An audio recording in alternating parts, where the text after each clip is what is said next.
This is CBS 2 News at 5. For decades, his job to size up dead birds like these. Now CBS 2's Vince Soli reports all those numbers from a Chicago scientist add up to a big discovery.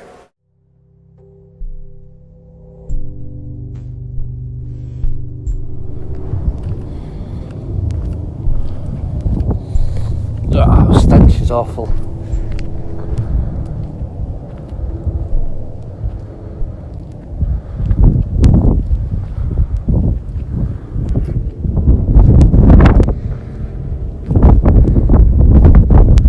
They all do seem to be on the road and on the sides of the road and on the verges, which is very strange.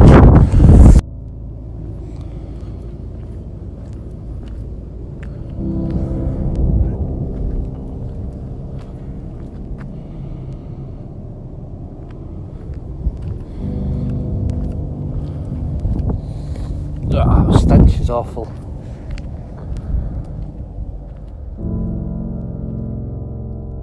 Many of you will have seen on social media a video going around of an incident on Anglesey where numerous starling have been killed, and I mean many starlings.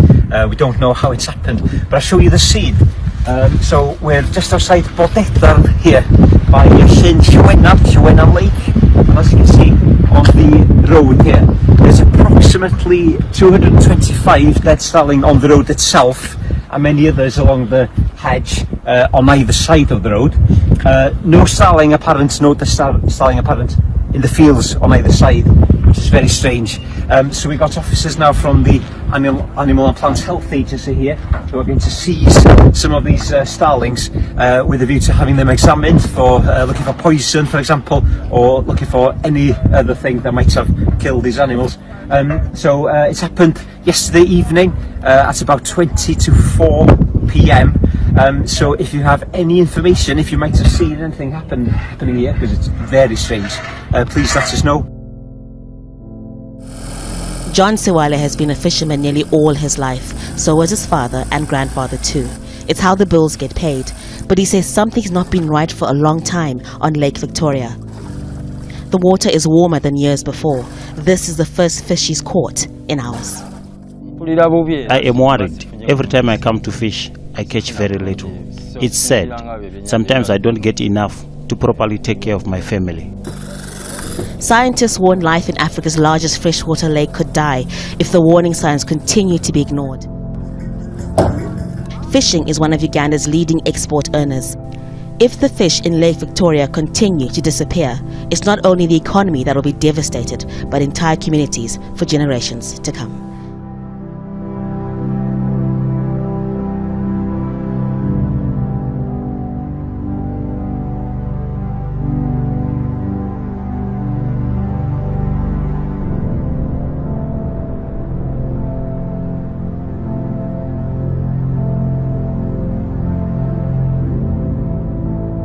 Now, ocean deoxygenation. Probably haven't heard of that, but it's a very big problem. Oceans losing oxygen. New report from the International Union of Conservation of Nature warns the world's oceans are struggling to breathe. It is the largest report of its kind. Scientists are calling this the ultimate wake-up call to humanity.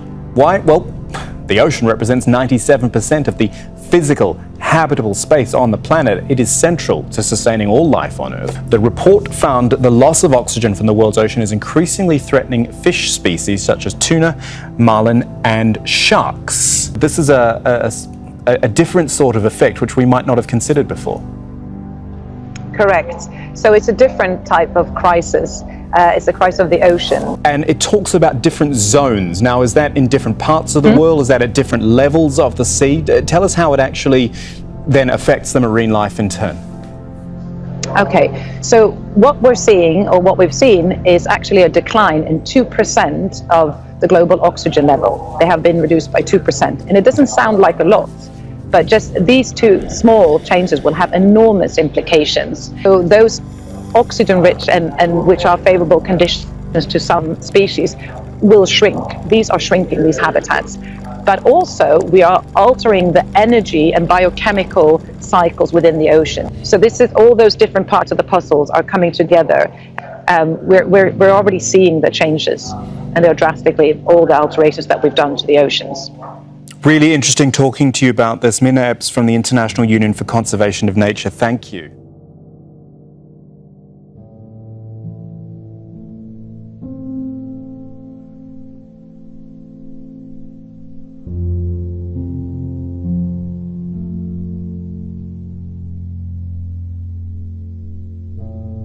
A mysterious light hovering over the valley, giving a few folks in Mesa quite the thrill. But explaining what you're seeing on your screen, that is a little bit more difficult. ABC 15's Cameron Polam is on the hunt for answers tonight.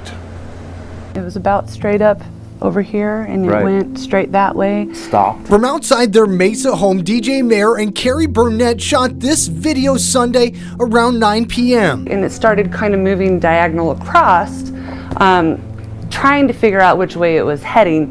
And as it did, that's when we noticed it started dropping things from it. The object, captured on 2 cell phones, looks like a bright orb hovering silently in the sky every few moments, dropping what looks to be flares towards the ground. And it wasn't just us. Our neighbors next door, they were out.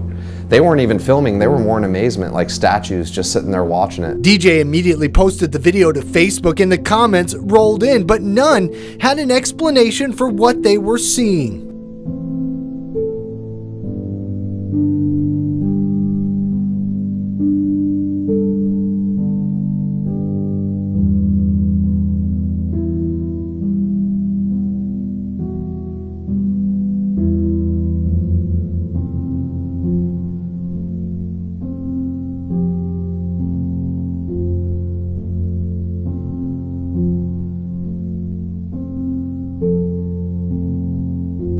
Finally, the aliens are here.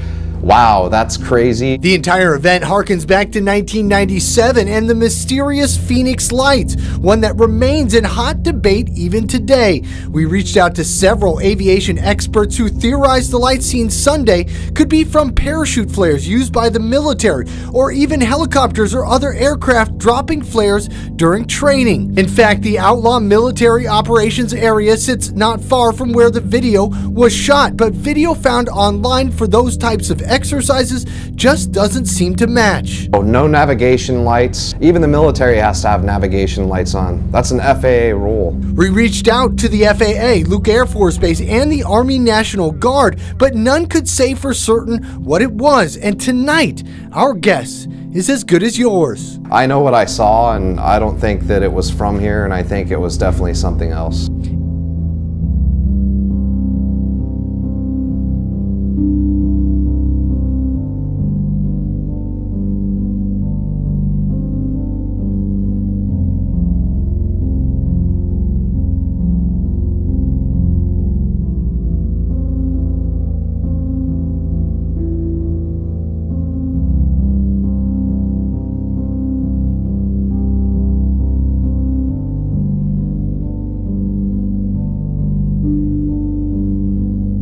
U.S. Geological Survey out with some new data that puts areas of the East Bay and San Jose at a higher risk for earthquake damage. The Hayward Fault, one of the most urbanized and dangerous faults in the United States. It's no secret that the Bay Area is due for a major earthquake. The USGS just released this map today, and as you can see, there is a 75% or higher chance of a slight or greater damaging quake hitting our area in the next 100 years. The excitement of the beginning of the summer holidays brought to an abrupt end. Thick plumes of smoke and ash rising thousands of meters into the air as the White Island volcano, 50 kilometers off the coast of New Zealand, erupts. New Zealand geoscience expert Nico Fournier. This is one of the most seismically active regions of the world. How did we not know that this was going to happen? It's simply the nature of the beast. So some volcanoes are easier to forecast than others. American Michael Shade captured it all on his phone. He and his family had just finished their tour. It went from nothing going on to it erupting. We look back and we just saw this plume of smoke coming up from the volcano. On shore, a helicopter grounded, covered in ash, and tourists stranded. We're now 2,200 feet above the volcano. It looks pretty peaceful now, but that plume you can see indicates that this is still a very seismically active volcano. On the scheme of things, for volcanic eruptions, it's not large, but if you are close to that, it is not good. It's known as New Zealand's angriest volcano. Thousands visit every year, but this eruption was totally unexpected. Some people were just feet from the crater when it exploded.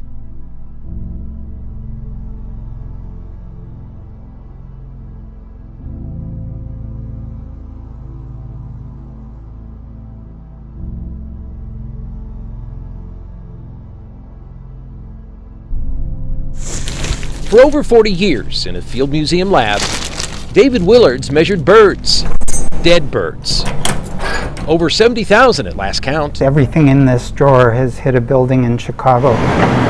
Killed by concussions, most are collected by volunteers and make their way into Willard's lab. We've been measuring the wing length, measuring the bill length, and then the leg length, and the weight. For each bird, he's painstakingly jotted down the information by hand, in journal after journal. Still, Willard wasn't sure what to do with all that information. I feel like I'm a way better data generator than I am a data analyzer. But researchers at the University of Michigan flocked to his data, finding that over the years the birds were actually shrinking in size. Are we talking about massive changes?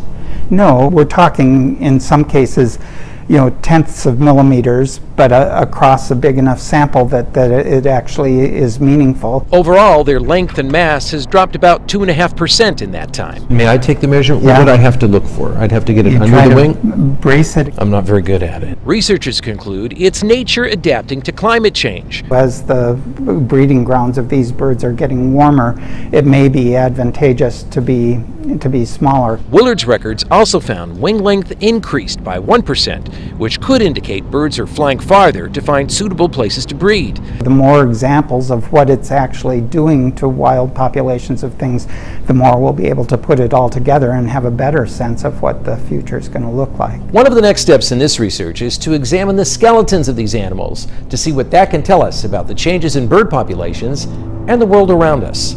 At the Field Museum, Vince Girasoli, CBS 2 News. Fascinating. One of the main researchers who analyzed Willard's numbers studied under him at the Field Museum.